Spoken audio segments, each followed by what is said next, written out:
Hola a todos ustedes, bienvenidos a este canal de filosofía. Soy el profesor Erlan Baca, licenciado en filosofía y docente de esta materia precisamente por más de 10 años.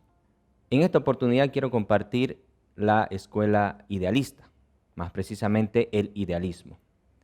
¿Pero qué es el idealismo? El idealismo considera que la realidad no es independiente del sujeto. Más precisamente es que el sujeto aporta y construye una realidad. A partir de la actividad cognoscente, de un proceso cognoscitivo, el sujeto crea una realidad.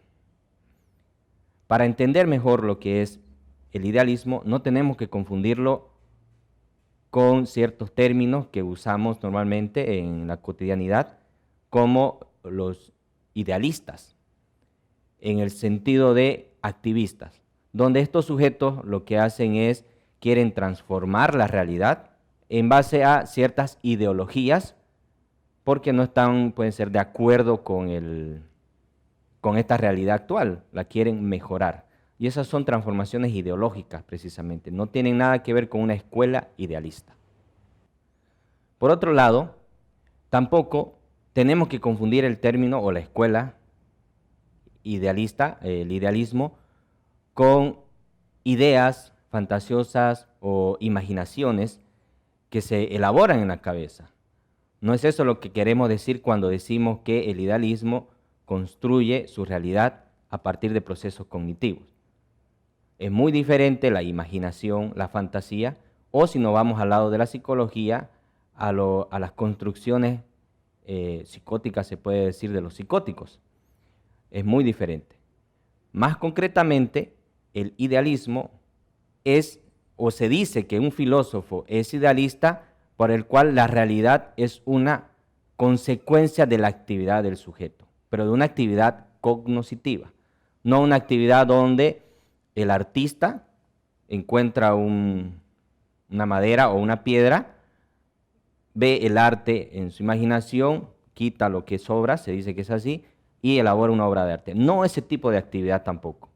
Es una actividad donde la realidad, lo que vemos, es una construcción de nuestro proceso cognitivo. En ese sentido, mi realidad es muy diferente a tu realidad, a la que tú puedes ver.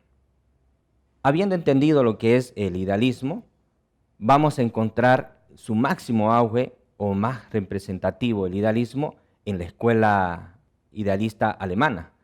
Podemos encontrar a Schelling, y también se lo puede citar a Kant, donde él plantea que la realidad o el sujeto que conoce la realidad no la puede conocer tal cual es.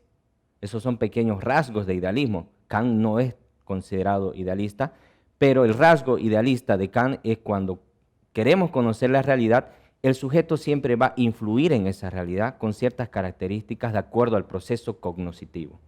Por otro lado, también encontramos a Platón. Algunos lo mencionan como padre del idealismo incluso, pero concretamente como idealista no se lo puede considerar. Se menciona a Platón que es idealista ya que él plantea que el mundo o el mundo verdadero es el mundo de las ideas. Lo verdadero está en el mundo de las ideas. Nuestro conocimiento está a partir de las ideas. Y lo único que tenemos que hacer para conocer la realidad es recordar la reminiscencia. Espero que con estos pequeños detalles haya quedado comprendido lo que es la escuela idealista y nos vemos en otra oportunidad para profundizar en estos puntos o en otras áreas para poder comprender mejor. Muchas gracias.